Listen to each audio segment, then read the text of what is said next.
সবাইকে আন্তরিকভাবে কৃতজ্ঞতা জ্ঞাপন করছি যে আমাদের ডাকে সবাই এখানে উপস্থিত হয়ে আমাদের আন্দোলনকে আরো বেগবান করার জন্য। সাথে সাথে আমি একটু দুঃখ প্রকাশ করছি। আমার মনে হচ্ছে যে আমাদের এখানে যে গুটি কয়েক আমরা সহকর্মী সমবেত হয়েছি তাদেরই শুধু পে স্কেল প্রয়োজন, আর অন্য কেউ পে স্কেল প্রয়োজন নেই।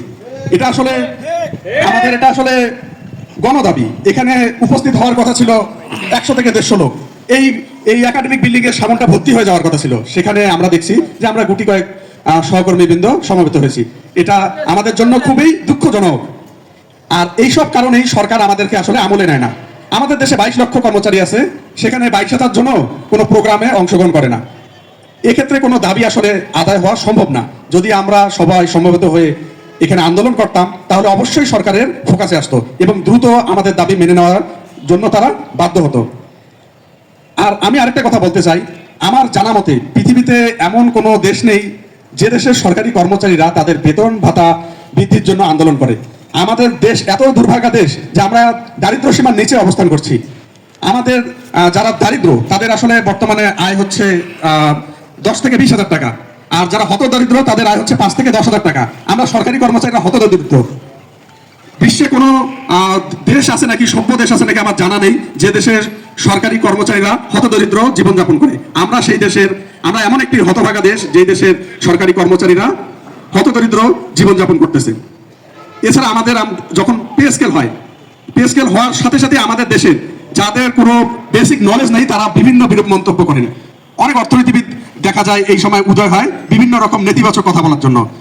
দেশের যদি পে স্কেল দেওয়া হয় এই হবে সেই হবে, তারা নেতিবাচক এই মন্তব্য করে আমাদের পে স্কেলটাকে আরো তারা বিনষ্ট করতে চেষ্টা করে। আমরা ধিক্কার জানাই এ সকল অর্থনীতিবিদকে।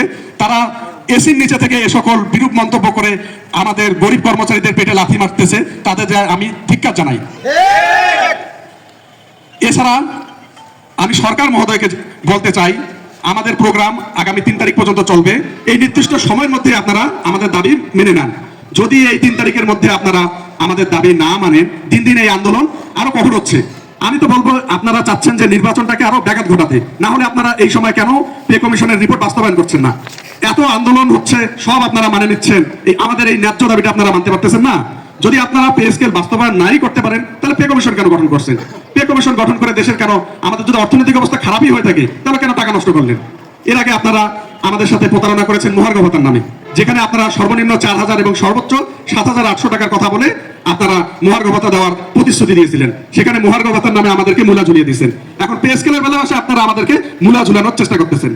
আর আপনারা যে আমাদের দেশের অর্থনীতির কথা বলতেছেন, আপনারা শিওর থাকেন আপনারা যারা সরকারি কর্মচারী আছে, এই পে স্কেল যদি 50 বছর পরেও হয় বলবে যে দেশের অর্থনৈতিক অবস্থা খারাপ। এমন পর্যন্ত তারা কখনো পে স্কেল দিতে যাবে না। তারা চায় না যে চাকরিজীবীরা ভালো হয়ে থাকুক। সর্বোপরি আমি সবাইকে অনুরোধ করব আমাদের কালকে আগামী দিনের প্রোগ্রাম সফল করার জন্য। আজকে যারা আপনারা আসেননি তারা আন্তরিকভাবে আমি বিনীতভাবে অনুরোধ করতেছি, কালকে আপনারা একটু উপস্থিত থেকে আমাদেরকে সঙ্গ দিন। আপনারা অনেকে ঢাকা যেতে পারবেন না, আপনারা এই জেলাতে অন্তত এই প্রোগ্রামটা বাস্তবায়ন করুন। আপনারা যদি এই জেলাতেও এই প্রোগ্রামটা বাস্তবায়ন করতে না পারেন তাহলে আমাদের আসলে পে স্কেলটা হবে কিভাবে, আমরা ফোকাসে আসবো কিভাবে?